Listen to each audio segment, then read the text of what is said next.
यावर्षी श्री रामनवमी ही 26 मार्च गुरुवार दिनांक 26 मार्च 2026ला आहे. श्रीरामाचा जन्म सोहळा म्हणजेच रामनवमी. श्रीरामाचे चरित्र हे एक आदर्श पुरुषाचे चरित्र आहे. श्रीरामाने जो आदर्श आपल्या समोर ठेवला आहे त्याचे स्मरण या निमित्ताने करून त्या गुणांचा अंगीकार करावा, हा श्री रामनवमी साजरी करण्याचा उद्देश आहे. रामनवमी हा उत्सव देशात विविध ठिकाणी मोठ्या धूमधडाक्याने साजरा होतो, कारण त्यांच्या जन्माने व जीवनाने संपूर्ण राष्ट्राला मार्गदर्शन लाभले आहे. कौटुंबिक, सामाजिक, नैतिक तसेच राजकीय मर्यादेत राहून पुरुष कसा उत्तम होऊ शकतो हे मर्यादा पुरुषोत्तम श्रीरामाचे जीवन चरित्रावरून आपल्याला समजते. श्रीरामातील देवत्व श्रीरामानेच निर्माण केले आहे. मानव उच्च ध्येय व आदर्श समोर ठेवून उन्नती साधू शकतो. हे प्रभू श्रीरामाने स्वतःच्या जीवनाद्वारे दाखवून दिले आहे. आपल्या विचारातून, विकारात व व्यवहारात त्यांनी मर्यादा न सोडता कार्य केले, म्हणून प्रभू श्रीरामाला मर्यादा पुरुषोत्तम असे म्हणतात. प्रभू श्रीराम फक्त आदर्श पुरुषच नव्हते, तर ते एकवचनी, एकपत्नी, एकवाणी, एकबाणीही होते. ते निश्चयी आणि त्यागी होते. साक्षात माता कैकेयीच्या हट्टावरून पिता दशरथाने आज्ञा देताच वनवासात जाण्यास सिद्ध होणारा राम केवढा पितृभक्त, त्यागी होता. वडिलांचे वचन खरे करण्याकरता हाती आलेल्या राज्याचा त्याग करून 14 वर्ष वनवास पत्करणारा राम हा केवढा निश्चयी धैर्याचा महामेरू होता. प्रभू श्रीरामात प्रचंड सात्विकता होती. वनवासातील श्रीरामाचे सोबती हनुमंत, बाली, सुग्रीव, जांबुवंत, जटायू, बिभीषण, केवल या सर्वांचा श्रीरामाच्या सानिध्याने कृपादृष्टीने उद्धार झाला.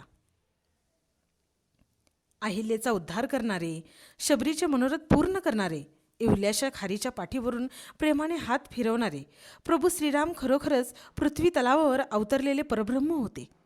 म्हणूनच श्रीरामांसारखे होण्याचा प्रयत्न करावा, त्यांच्या गुणांना आत्मसात करावे. श्रीरामचंद्र हे सद्गुणांचा समुच्चय, त्यागाचे शिखर, दैवी संस्कृतीचे संरक्षक होते. सर्व दैवी गुणांनी युक्त होते, म्हणून ते आसुरी शक्तींचा नाश करू शकले. त्यांच्या या गुणांमुळे ते भारतीयांच्या हृदयात चिरंतन स्थान प्राप्त करू शकले. श्रीरामांचे कौटुंबिक आदर्शही उच्चनीय आहे. त्यांचा स्वार्थ, त्याग पराकोटीचा आहे. त्यामुळे क्लेश, भांडणे, झगडे शेकडो मैल दूर राहतात. माणसाचे हृदय परिवर्तन होते. त्यांचे मातृपितृ प्रेम अवर्णनीय आहे. त्यांचे थोडे जरी अनुकरण आजच्या नव्या पिढीने केले तरी या देशात रामराज्य निर्माण झाल्याशिवाय राहणार नाही. श्रीरामांचा अजून एक मोठा गुण रामायणात दिसून येतो, तो म्हणजे त्यांना लोभ नव्हता. रावणाला मारल्यानंतर लंकेचे राज्य त्यांनी स्वतःकडे न ठेवता बिभीषणाला देऊन टाकले. बलीला मारून सुग्रीवाला राजा केले. श्रीरामांचे मित्रप्रेम, गुरुप्रेम, बंधुप्रेम, भक्तप्रेम, मातृपितृप्रेम, पत्नीप्रेम, देशप्रेम, प्रजाप्रेम हे सर्वच गुण घेण्यासारखे आहेत. श्रीराम हे प्रजापालक, केवलाचे निष्काम प्रेम, उर्मिलेचा विश्वास, लक्ष्मणाचा निष्काम कर्मयोग, भरताचा आदर्श आणि हनुमंताचे सर्वस्व आहे.